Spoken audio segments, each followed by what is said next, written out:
The Sandy relief effort is still going strong here in New Jersey. The East Brunswick Independent Fire Company is holding a boot drive today to collect money and non-perishable foods. You can stop by two different locations, one in Cranberry Road and Old Bridge Turnpike from 9 a.m. to 3 this afternoon. A drive will also be set up at Dunham's Corner Road and Riders Avenue from 9 to 1.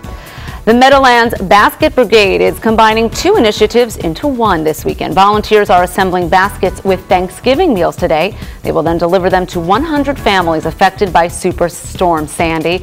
The event takes place from 9 to 2 this afternoon.